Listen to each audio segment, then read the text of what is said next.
Bone is a fantasy comic book series a lot of people grew up reading, including myself. It was of course written by Jeff Smith and was published by Cartoon Books. The comic ended up running for 55 issues between 1991 and 2004. It follows the Bone cousins, Phone, Phony, and Smiley as they flee Boneville and end up in the valley. The cousins try to return home with the help of Thorn and a grandmother, Grandma Ben. They were also caught up in trials and tribulations in the valley, as well as a war.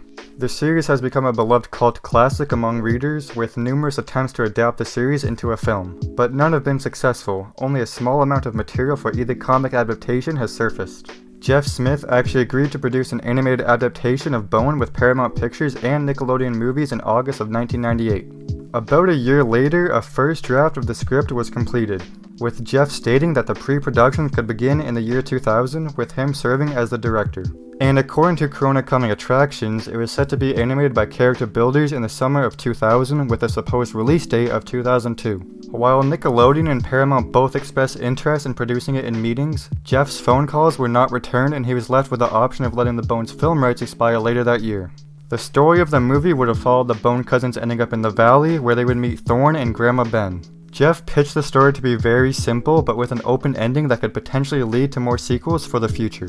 Nickelodeon, on the other hand, wanted to change the ending to make the movie seem more kid-friendly. They desired that the characters were to be played by children and that Phone Bone had to wear magic gloves. They also wanted to put more emphasis on the character Thorn, and even considered making the film entirely about her. There was also talk of including pop songs by NSYNC and Britney Spears in the film's soundtrack, but Jeff quickly declined. As a result of the executives interfering, Jeff left the film and production was halted in August of the year 2000. However, in an interview with the Comics 2 Films website, Jeff stated that the film had a chance to be made even after its initial end last month. I'm definitely not running away from it. In fact, we're still talking. I think things are good. I'm not frustrated in any way. We're just taking a breather. I just had to hit the reset button. Jeff then said that he shelved the idea of an animated Bone in a December 2002 IGN interview where he was asked 10 questions about himself, seemingly killing any hope for the original film version to be produced. In March of 2008, nearly 8 years after the previous version was cancelled, it was announced that a new Bone film was in the works. This time, Warner Bros. Pictures would distribute it, with Dan Lin producing it and Jeff serving as an executive producer. Animal Logic and Lin Pictures were set to produce, but it was later announced in 2009 that the film would instead become a CGI trilogy, with the former providing motion capture animation. The first film in the planned trilogy would have been based on either the first 3 or 4 books, with a possible PG-13 rating, and would have been written by Justin Monjo. Then, in the summer of 2011, Jeff was shown a 4-minute animation demo reel which he described as, Phone Bone was falling in the water and going through cliffs and canyons. The dragon then moved in from off-camera in the shadows with smoke all around him, all in 3D. It was pretty mind-blowing. In January 2012, Greek writer Patrick Sean Smith was hired to write after working on a previous draft by Monjo, and director PJ Hogan was hired to direct it with a 2013 or 2014 release date in mind. However, there were no updates on the film for nearly 5 years, until Mark Osborne and Adam Klein were announced to direct and write the film trilogy in November 2016, effectively replacing Jeff and Hogan.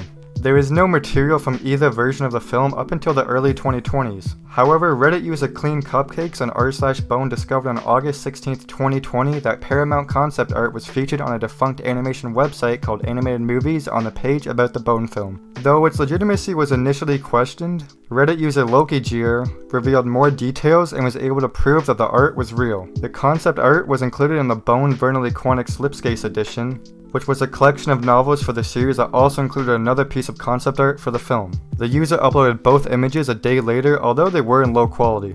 Lost media user Fun.Tendo was able to locate a high quality version of the second image, featured in the Bone Vernally Quantic Slipspace edition on February 6, 2021. He found this by searching the Wayback Machine for a September 2000 Jeff Smith interview with Comics 2 Films mentioned on the Animated Movies page about the film. The previously unknown artist behind both images were revealed in the article to be Neil Ross, and both of the known concept art were apparently shared with Comics 2 Film in 1999 from the Cartoon Books website.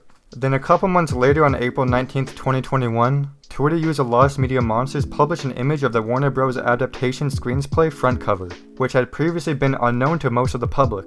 It was titled Bone: Return of the Dragon and was written by Adam Klein and Mark Osborne. It was produced sometime from late 2016 to early 2017. While no specific details were given about the film, the user did state the full script could possibly be released. Nothing else was really heard about the series up until actually really recently on April 20th, 2022. The news broke that Netflix had cancelled its animated adaptation of Jeff Smith's Bone as part of its broader reduction of investment in animation. Jeff then later responded a few days later to the news by posting a comic strip on Twitter which sums up his feelings perfectly on the situation.